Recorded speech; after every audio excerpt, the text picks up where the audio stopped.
Hello everyone, my name is Deepak और आज हम बहुत ही अनोखा सवाल करने वाले हैं जो है तो काफ़ी सिंपल, लेकिन अक्सर यह एग्ज़ाम में आता है और बच्चे इसमें काफ़ी कंफ्यूज हो जाते हैं। तो हम आज ये देखेंगे कि यह क्वेश्चन क्या है और इसको सॉल्व कैसे करते हैं। तो इसमें क्वेश्चन में आपको दिख रहा होगा कि a block is moving with velocity 12 metre per second and compresses the spring by 30 centimeter such that the velocity becomes half.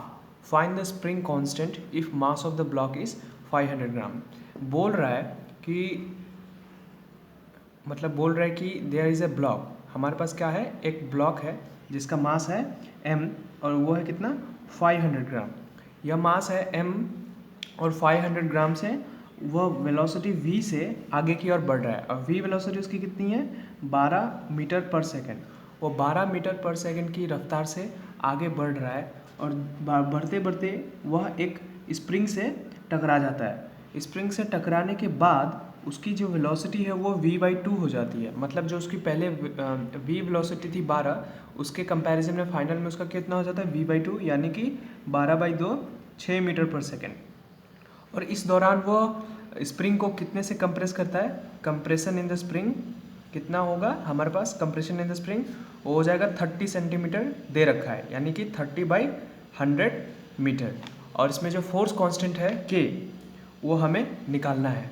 यह सवाल तो काफ़ी सिंपल और इजी देखा जाता है, ऊपरी तौर पे तो काफ़ी सिंपल और इजी माना जाता है, बट जब इसको सॉल्व करने तो काफ़ी इसमें कन्फ्यूजन लग जाता है, क्योंकि यह सवाल एनर्जी कंजर्वेशन पे बेस्ड है, जो कि हमारे चैप्टर वर्क एंड एनर्जी से है।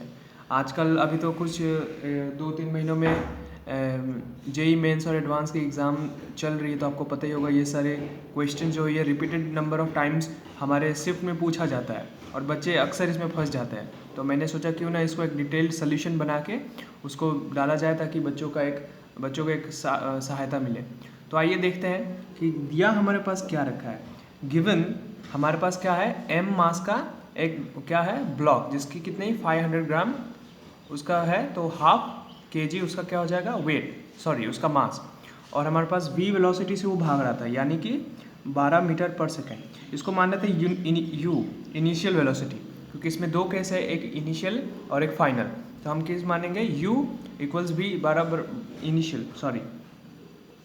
इनिशियल मान लेंगे, वो कितना हो जाएगा v 12 मीटर पर सेकेंड, और एक हो जाएगा फाइनल, वो कितना हो जाएगा v/2, यानी कि 12/2 तो ये हो जाएगा 6 मीटर पर सेकेंड। और कंप्रेशन कितना दे रखा है स्प्रिंग में, कंप्रेशन दे रखा है आपको 30 सेंटीमीटर, यानी कि 30/100 मीटर।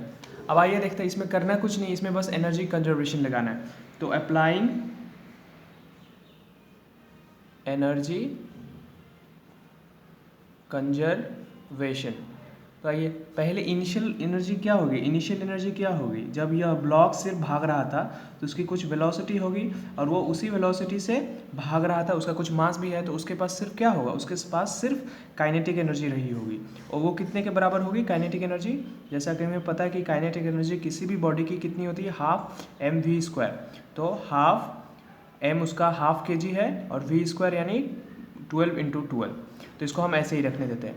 अब बाद में क्या है, बाद में वो यह है कि फाइनल एनर्जी उसकी क्या हो जाएगी, बाद में वो टकराता है स्प्रिंग के साथ, तो उसकी अपनी कुछ वेलोसिटी लूज़ होती है और वो स्प्रिंग को कुछ दबाता भी है।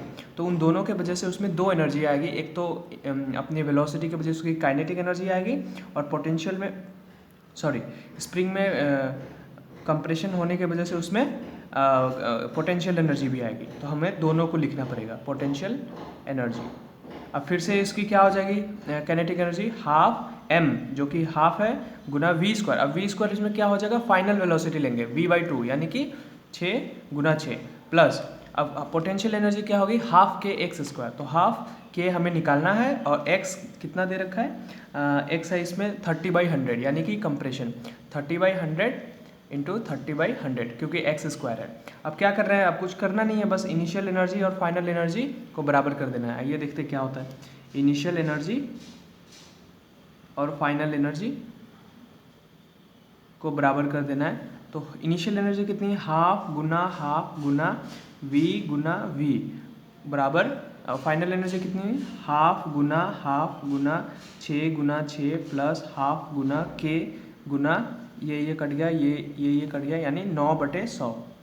तो आइए देखते हैं, ये हाफ और यह हाफ भी कट गया, और ये हो गया आपको 6, 12 6 72 बराबर ये हो गया आपका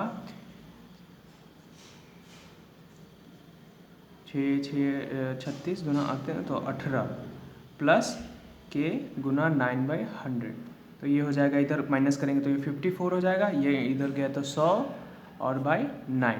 तो के कितना आएगा, के का वैल्यू होगा ये 6 और ये 6, तो के आएगा आपका 600 न्यूटन पर मीटर। तो आइए देखते हैं तो कैसा, अब देखिए तो हम लोग को के कितना मिलेगा, स्प्रिंग कांस्टेंट कितना मिल गया, 600 न्यूटन पर मीटर। यानी कि सवाल तो देखिए काफ़ी इजी था, लेकिन इसमें कैलकुलेशन था और इसमें कॉन्सेप्ट यही था कि इसमें एनर्जी कंजर्वेशन लगाना था। तो आपको एनर्जी कंजर्वेशन लगाना आना चाहिए प्रॉपर, और उसका बहुत अच्छे से ग्रिप होना चाहिए, तभी आपसे यह सवाल बनेगा। चलिए, ऑल द बेस्ट सभी को, और आप लोग अच्छा करें अपने एग्ज़ाम में और आपको अपना ड्रीम कॉलेज मिले। Thank you.